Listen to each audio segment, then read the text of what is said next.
अस्सलाम वालेकुम dear students. आज हम बोर्ड का पेपर इंग्लिश क्लास 10th उसका question number 2, write short answers to any 5 of the following questions, उसको डिस्कस करने जा रहे हैं। तो हमारी क्लास 10th की इंग्लिश की बुक, उसका लेसन नंबर 10 आपको नज़र आ रहा है, अ वर्ल्ड विदाउट बुक्स, ये उस लेसन का नाम। अगर हम इस नाम को समझना चाहें तो एक तो ये हो सकता है कि एक ऐसी दुनिया जिसमें कोई किताब नहीं है। हम ये भी कह सकते हैं कि एक ऐसा शख्स जिसका किसी किताब से कोई वास्ता ही नहीं है। तो इस लेसन को पढ़ लेने के बाद हमसे कुछ सवालात पूछे जाते हैं ताकि ये पता चल सके कि हम इस लेसन को समझ पाए हैं या कि नहीं। तो उस एक्सरसाइज का फर्स्ट क्वेश्चन है कि how does a book connect the reader and the writer. जब भी आप किसी भी क्वेश्चन को देखें जो इंग्लिश लैंग्वेज में हो, चाहे किसी भी सब्जेक्ट का हो, चाहे इंग्लिश का हो, फिजिक्स का हो, केमिस्ट्री का हो, वट एवर, तो आप सबसे पहले उसके की वर्ड्स को ध्यान में लेके आए। मसलन एक की वर्ड है अ बुक, यानी कि एक किताब। सेकंड की वर्ड है कनेक्ट, वो जोड़ती है। अब जो कनेक्शन होता है वो लाजमी तौर पर दो का होगा या दो से ज़्यादा का होगा। तो यहाँ दो लोग हैं, एक तो है रीडर जो उस किताब को पढ़ता है, और एक है राइटर जिसने वो किताब लिखी। तो किस तरह से किताब इन दो के दरमियान में एक कनेक्शन बना देती है। तो यहाँ पर स्टूडेंट्स हम थोड़ा सा रुक के ये समझना चाहेंगे कि हाउ टू आंसर, आंसर कैसे देते हैं। ये एक फ़न है।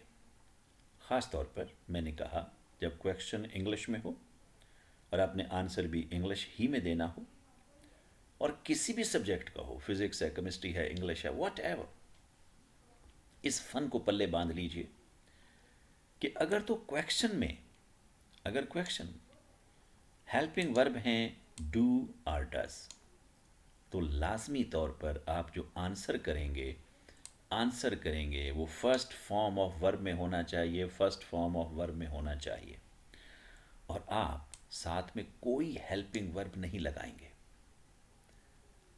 डू डज भी नहीं लगाएंगे। वो सिर्फ क्वेश्चन के लिए था, आंसर के लिए नहीं होगा।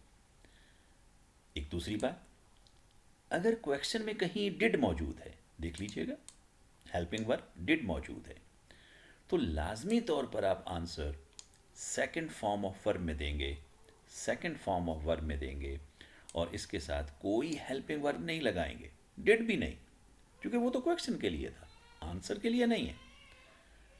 अगली बात, अगर हेल्पिंग वर्ब भी है और थर्ड फॉर्म है, तो आंसर भी आप उसी हेल्पिंग वर्ब में और थर्ड फॉर्म में देंगे।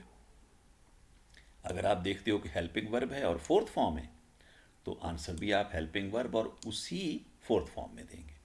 लेकिन इसके साथ साथ एक और बात का भी बहुत ख्याल रखेंगे, यहाँ देख लीजिएगा, और वो बात क्या है कि आप अपने आंसर को, चाहे वो किसी भी सब्जेक्ट का है, मैंने कहा ना इंग्लिश का क्वेश्चन हो, इंग्लिश ही में आंसर आप करना चाह रहे हैं, तो आप अपने देख लीजिएगा आंसर को कम से कम 2-3 बार मिक्स्ड लैंग्वेज में, यानी उर्दू एंड इंग्लिश मिक्स करके, जैसे आप इजीली बोल सकते हो, आराम आराम से उस आंसर को दोहराएं। अपने आंसर को फिर देख लीजिएगा, अपने आंसर को 2-3 बार मिक्स्ड लैंग्वेज में आराम आराम से दोहराएं, तसल्ली के साथ। यहाँ मैंने जो हमारा क्वेश्चन था, यहाँ देख लीजिएगा कि how does a book connect the reader and the writer, इसको मैंने एक मिक्स्ड लैंग्वेज में लिख लिया है। इसका आंसर क्या बनता है? आंसर ये है कि जब एक पर्सन एक बुक रीड करता है, अब देखिए ये मिक्स्ड लैंग्वेज है, तो होता क्या है कि वो पर्सन, यानी वो वो यानी कि वो पर्सन एंटर हो जाता है उस दुनिया में। अरे भाई कौन सी दुनिया? वो दुनिया, यहाँ देख लीजिए कि जो राइटर ने क्रिएट की होती है उस बुक में। फिर जब वो उस दुनिया में दाखिल होगा, उसका नतीजा क्या निकलेगा? नतीजा ये निकलेगा कि वो रीडर अपने राइटर से कनेक्ट हो जाता है। ये है इसका आंसर। अब आप यहीं पर वीडियो पास कीजिए और बड़ी तसल्ली से देखिए कि इस मिक्स्ड लैंग्वेज के आंसर को आपने सिंपल इंग्लिश में कितनी खूबसूरती से लिख लिया है। फिर एक और अहम बात कि हमारे क्वेश्चन में डू और डज था, आंसर फर्स्ट फॉर्म में देना था, तो यहाँ देख लीजिएगा वर्ब है रीड्स फर्स्ट फॉर्म, वर्ब है एंटर्स फर्स्ट फॉर्म, वर्ब है कनेक्ट्स फर्स्ट फॉर्म। तो thank you very much students, in tips को अच्छी तरह पल्ले बांध लिए, बड़े धीमे और आराम से याद कीजिए।